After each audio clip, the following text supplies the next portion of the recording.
Hey guys. So I wanted to take a minute to answer a few questions. I actually got a couple of questions and comments already and just wanted to say thank you. I really appreciate this sort of interaction. I think it's going to make this channel a whole lot more fun and a lot more beneficial to everybody. So to jump right into it, the first question was, is astral projection dangerous? So quick, easy answer to that, no. Now, if you want a little more thought behind that answer, let's look at it from two different perspectives. So when you're projecting, what's your body doing? It's laying in bed, just like it lays in bed, just like it lays in bed every other night while you sleep.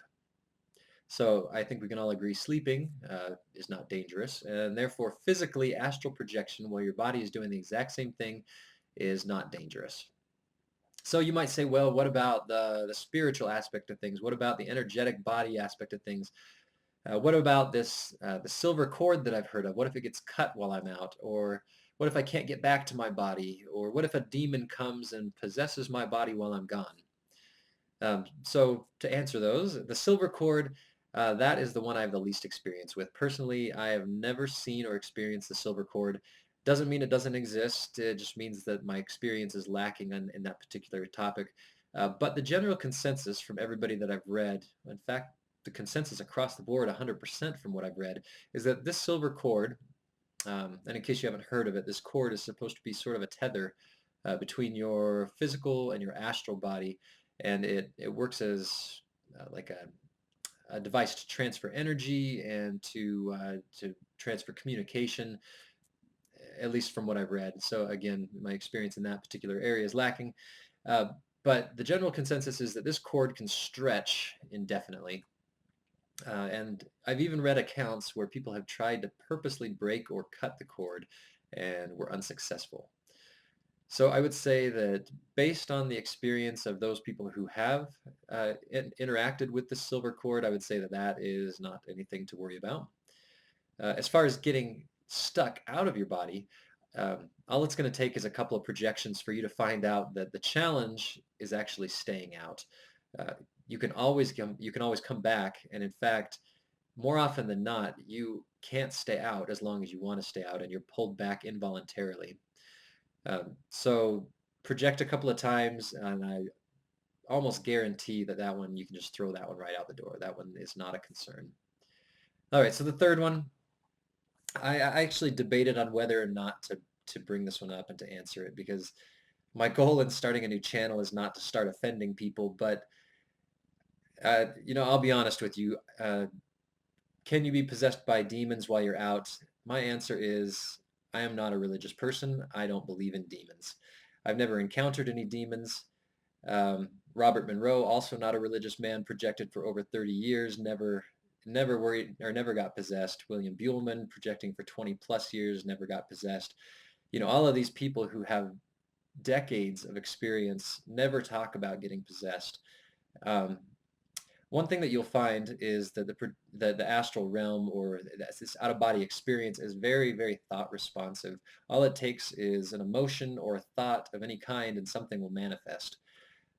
So what I found in my research is that the people who tend to see demons and seem to have these terrifying experiences um, tend to be the people who are religious, who believe in these demons, who expect to see them.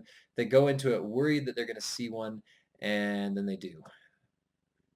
So then people like myself who don't take that kind of thing seriously and don't expect to see that kind of thing, I go into these experiences and I have a good experience, and I come back and my experience is night and day compared to somebody like Bob Saunders.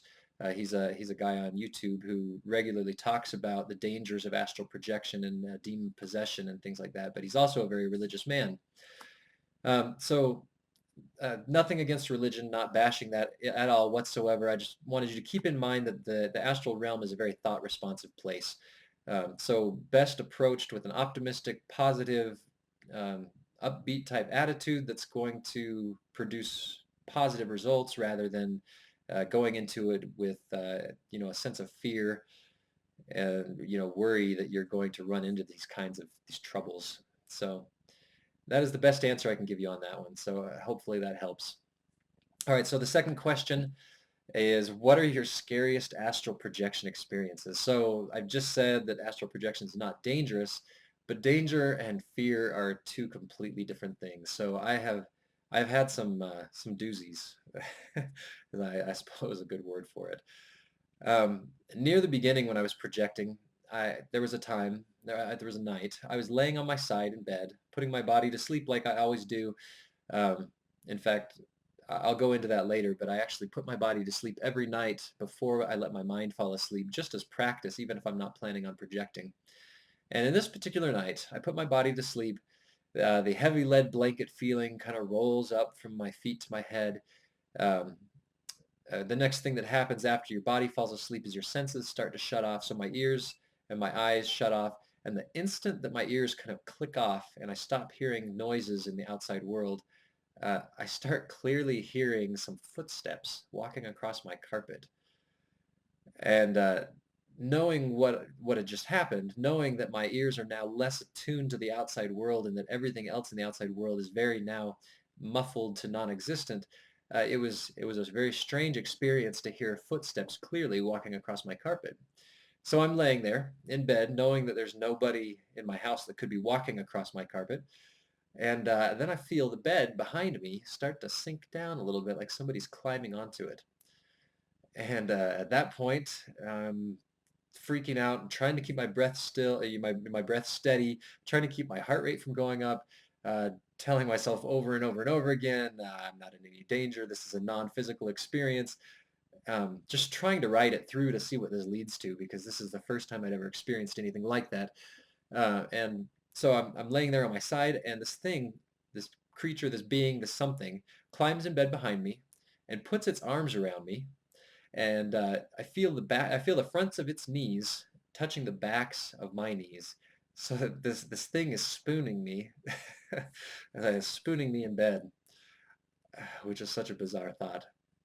And it gets worse. So I'm still laying there, and just as I, I feel like I'm starting to be able to control my emotion and try to just go with this experience, because this thing is obviously not a violent thing, obviously not trying to scare me. In fact, I got the sense that it was trying to be close to me, that it was trying to, be emotionally connected with me. And just as I'm starting to sort of get comfortable with this situation, this thing lifts its left arm off of me, so it's not touching me anymore. And then I feel its left arm go down my side, down behind me, and start pushing its hand between my legs. And that was too much of an invasion of my personal space. And I jumped out of bed. Uh, this thing, I could still feel the feeling of its other arm wrapped around me as I was coming out of bed, and then that feeling just faded, and then it was gone. But that was too much of an invasion of my personal space that I was not ready for, and I still wonder at times what would have happened, how this thing would have turned out if I had just been able to keep still and keep calm and let this thing proceed. But this thing has never come back, so apparently it doesn't take rejection well. So that was one. That was probably the scariest. Yeah, probably the scariest, and not inherently dangerous. Just, God, just weird and just weird. Okay, so second one. Um, I was in Ireland, traveling around the country and staying in a bed, and I was staying in beds and breakfasts every night. So I stay in this bed and breakfast, and the first night that I'm there, um, I put my body to sleep, and it happens incredibly fast. So walking in Ireland, I was walking probably 20 miles a day, and so my physical body was very, very, very tired. And so I lay down at night, and almost instantly that thing would my body would just fall asleep, and the vibrations would start. So I'm laying there, the vibrations start, they build, they smooth out to the high frequency that I become accustomed to. That means it's time to sit up and get out. And I sit up, and I'm looking around the room, and there's this ambient green light like just radiating off everything, and light pouring in through the windows even though it's pitch black outside and it's nighttime. And I'm just looking at how beautiful everything is. And then some motion in my peripheral vision over on my right-hand side catches my eye, and I look over, and in the rocking chair by the wall, there is an old lady just rocking in the rocking chair, and her eyes they're, hopefully this is a good description. they look like cataracts type yellowish, almost blind looking eyes as she's just rocking back and forth. And then she looks over at me and she notices that I'm awake and that I'm sitting up. And then, like, with incredible speed, faster than you could ever think that this old lady rocking this rocking chair could move, she flies up to my face and she's literally like an inch from my face. And her eyes are looking at mine and her face is right there. And I just went, "Phoom." I just laid back down into my body and just woke up, came out of it. Um, and again, not inherently dangerous, but another invasion of my personal space that was just so abrupt and so unexpected. I probably could have had a good conversation with this lady if I could have stayed calm again. And I'm beginning to think that this is just the kind of thing you have to get used to when you're doing out of body work, because this is the kind of thing that just seems to happen more and more. People don't seem to have respect for your personal boundaries, and you just got to get used to just strange situations. All right, so last one. And this one wasn't, this one actually, I didn't get scared. I was actually more curious about it than anything, and it actually turned out to be sort of an interesting experience. But I got out of bed, got out of body, rolled out of bed, and I'm walking through my house and just looking at everything.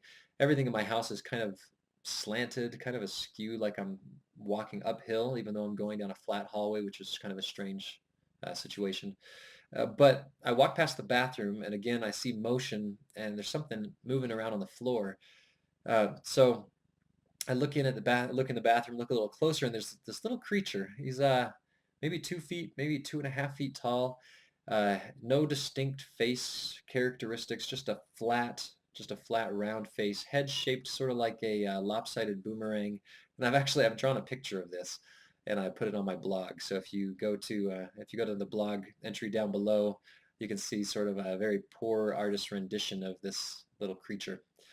Um, Sort of an oblong or a lopsided shaped boomerang head. His arms and legs came together into points. No feet, no hands, just arms and legs that came to points. And he looked like he was made of black static. So picture like a TV between stations, except for less white static, and it was just more vibrating black static.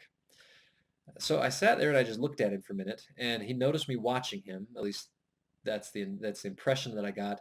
And so he stops moving, and his head's turned toward me, and I'm looking at him, and I thought, what the heck? He's 2 feet tall. What could he do to me? I'm gonna go and investigate this. So I walk into the bathroom, and I reach down and I pick him up by the neck, and I'm holding him out in front of me at arm's length. And as I'm holding him, my hand just starts vibrating very, very violently. And it feels like this creature is at a different vibrational frequency than my own. And so that difference in frequency is causing like two gears that their teeth are not lined up correctly and they're grinding together. It's this strange sensation that's isolated just to my hand as I'm holding this creature. And it doesn't take too long me holding him before I'm pulled back to my body and I'm out. So another example of not being able to stay out as long as I would have liked to. Um, so there's three. Those are probably my three scariest, probably my three most strange. For the most part, the experiences are just amazing and just fun and just an adventure. So I would encourage you to not let these experiences deter you from trying, because these are by far the minority of the experiences. And even the scary ones, like I said, are not inherently scary. It's just something that I think that I need to get used to, so that when these sorts of situations arise, I can react to differently, and I can take advantage of the situations rather than go back in my body and end them.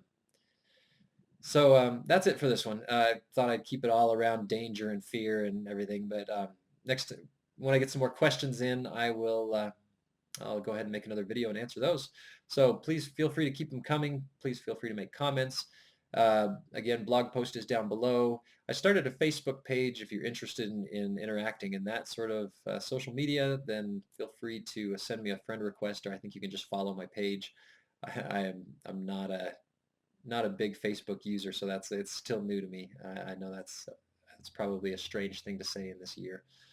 But anyway, you guys have a good night, and thanks for watching, and I'll talk to you guys soon. Bye.